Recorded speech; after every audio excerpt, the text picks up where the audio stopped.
Ассаламу алейкум, урматтуу мекендештер, амансыздарбы? Ушул видеону соопчулукка группалар менен таратып коюңуздар. Кыйналган бир эжекелер болсо дейт, мына май ичи ар бир воскресенье күндөрү бирден бир эжекебизди эгер кирди чыктыга муктаж болсо биз бекер алып барабыз дейт. Мына мен сүйүн агаларыбызды мен 2 жылдан ашуун уже жардам кылып тартып келемин. Агаларыбыз өзүнүн жамааты менен 4-5 машина күндө кирди чыктыга каттайт. Мына стеналар бар, альфарттар бар, левый правый рулдар дагы бар. Бүгүн сиздерге эми мына акыркы учурларда кирди чыктыга эгер кимдер муктаж болсо барат да туурабы, жолдо кандай кагаздар, кандай документтер керектелип атат, эмнени сурап атат, жолдор кандай болуп атат, ошолор боюнча сөз кылабыз. Негизи күндө эле чыгарган видеолорду аягына мен кошуп чыгарамын. Бизден негизи келгендер аябай көп. Мурда кийин келгендер, барып келгендер ушул агаларыбыздын мамилелери боюнча, телөөсү боюнча жаза кетесиздер. Мен именно мына Акжол акабыз менен чыкканмын, аябай чоткий барып келгенбиз да. Анан Шабдан ака менен чыгып келген мачыгычы. Вообще жакшы водительдер, жакшы барып келгенбиз. Ассаламу алейкум. Алейкум ассалам. Кымсызбы? Шабдан ака, иштериңиз жакшыбы? Бизди өтө көп көрүп атат ака. Мына бул маалымат болсун элдергечи. Аха. Жакшы бир пайдасы тийип калсын. Жолго кандай документтерди сурап атат, полный бир маалымат берелик. Ассаламу алейкум. Биринчи бай кыргыз байдын каналын көрүүчүлөрү, жолго эме документтер, керектүү документтер: паспорт миграционный, регистрация, трудовой договор, зеленый карта.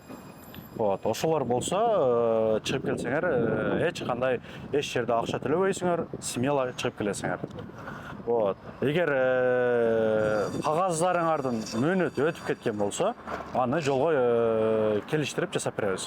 Жолго кете турган, өтө турган. Чтобы жолдо жана калтурщиктер болот да, ар бир кагазга сайынып, моң мөөнөт өтүп кеттир, эмгек келишимин мөөнөт өтүп кеттир дегендерге жасап беребиз жолго.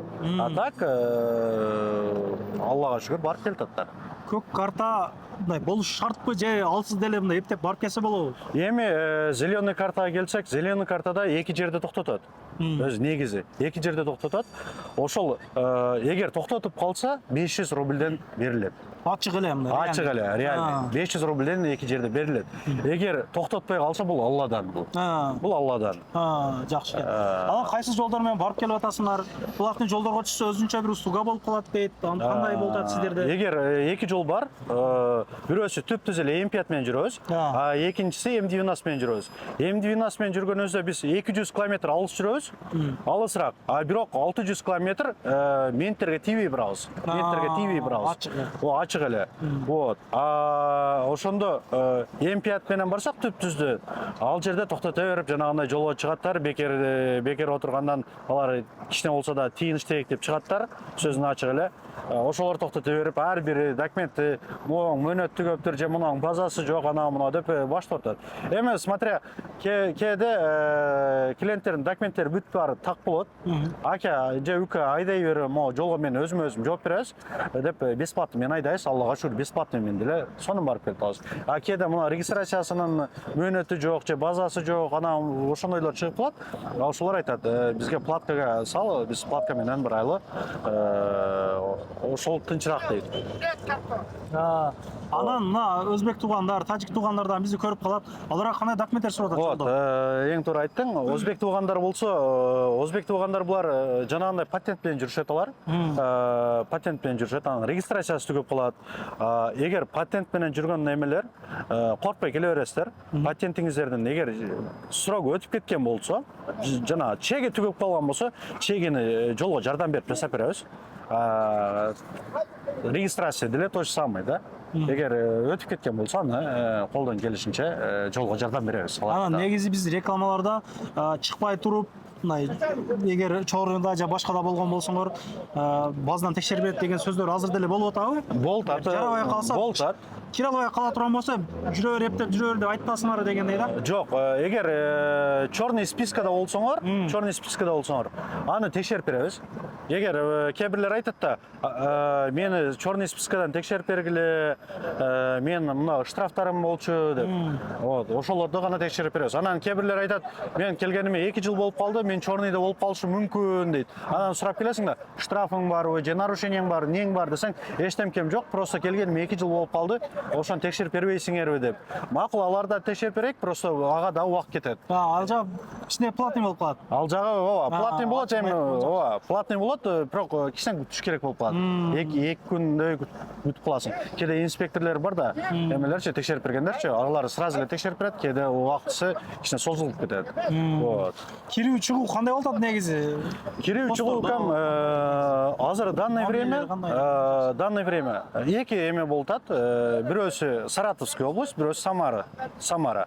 Вот. Самарада барсаңар, өзүңөр миграционныйды өзүңөр жазасыңар. Вот. Отпечатка полицейсиз алынат аякта. Азинкиде Саратовская областьта барасыңар, ал жерде компьютер менен өзү жазып берет. Отпечатка алынбайт. Азинкиге 1,5 суткадан 2 суткага чейин барып келесиң. Эң жакшы барып келсең 1,5 суткада сонун өтө сонун барып келесиң. Вот. Жолда эми ошол сурагандар эле азыр бүт бар жерде эле могу зеленый картаны сурап атат, даже Москвада деле эгер зеленый картаңар жок болсо, туугандар ошону жасатып алгыла, барып сахарадан сөзсүз өткүлө. Бул азыр регистрациядан дагы биринчи очередте ошону сурап калды бүт жерде. Ошол легалдуу жүрө берели, ошол сентябрдын 10-уна чейин уже указ бар дейт, ошол менен эми документтерди тактап готов кылып бардык нерсеге туугандар. Документтер кетият бололук, кимге ошол кирди чыкты кызматы керек болуп калса, агалардын номерлери ушул жерде көргөзүлүп, күндө күн алыс ошол бирден машина жолго чыгып аткандыр, Кудай кааласа. Укам бизде күнүгө 2-ден 3тө машина чыгат. 2-ден 3тө машина чыгат. Мына машиналар левый руль, мунусу дагы левый руль. Каласа Sienna, каласа Toyota, каласа жанагындай эл дүрбөлөңдөтүп айтып атпайбы? Мен границага кыргыз номер менен чыкпагыла, мен кетип атып, мына мен Домодедовго кеттим, границадан Домодедовго алып кетти дегендер бар го. Ошондой бир эме болуп кетти азыр мына. Момент, видео тарады. Моменттен пайдаланып айтып калайын. Мындай да эми граница кайсыл жерде жатат кам? Домодедово кайсыл жерде жатат? Вот. Ал эми болбогон нерсе бул кыргыз номер менен чыкпагыла деп. Аллага шүгүр, мына кыргыз номер менен канча кыргыз элим чыгып келатат. Вообще бир проблемасы жок. Сөзсүз жанагындай бир кандай десем, хайп жасаш үчүнбү ошолор ошону көтөрүп атат. Негизи ал туура эмес туугандар. Кыргыз номер менен мына Аллага шүгүр биз барытабыз, келтабыз. Элдердин батасын алтабыз. Аллага шүгүр болуп атат баары. 90% каттагандар өзү кыргыз номерде каттайт негизи. Ооба. Кээ бир эле российский номер болсо, основной кыргыз номерде. Туугандар калганын өздөрү менен сүйлөшүп аласыздар, чалып байланыша бересиздер. Кудай кааласа кызматта. Эгер аялдар көп болсо, мурдагы видеолордо айткан деңиздер, аялдарды өзүнчө бир машинага салууга аракет кылабыз депчи. Кудай кааласа сүйлөшүп, балким жазылып коюп, балким күтөбү, балким толгуча ошондой дагы болобу? Болот, укам. Кээ бирлер бар, ошондой моменттер болуп калат. Допустим, бизде бир күндө бир эле машина чыкпайт да, укам, 3 машина чыгат. 3 машинадан аялдар топтоп туруп, бирөөсүн аялдар салабыз, ошону менен чыгып кетет. Ошол машина менен. Кээ бирде болуп калат, аялдар отдельно барып келебиз, эркектер менен аралашпайбыз дейт. Аларга сөзсүз ортоңку сидениядан 3 аялды эме отургузабыз ошолго. Эркектер менен аралашпайт, же болбосо акыркы сиденияга. Вот. Короче, аялдар өзүнчө, эркектер өзүнчө кетет. Эч аралашып кетпейт. До конца айдап атасыздарбы? До конца болгондо биз баштагандан өзү до конца айдайбыз. Мына граница, мына пандемиядан кийин ачылды. Ага чейин деле биз до конца айдап атканбыз. Бир машина отурат, ошону менен границага барып түшөт. Границадан паспорттун контролдон өтөт. Ошондо гана түшөт. Казакка чейин өзү до конца кетет. Машина алмашпайт, Кудай кааласа. Машина алмашпайт. Бир барып, бир келет. Бир машина менен до конца барып келет. Негизи көптөр бандай экен, мен өзүм деле барып келдим да, Шабдан ака, билесиз го. Ладага салып коет, Ладага биз эми кыздар адамдар вообще батпайт экенсиз да, 7 орунду өлүп каласың. Анан мамилелер да не очень да, чындап эле, барып келип тасытап койгула.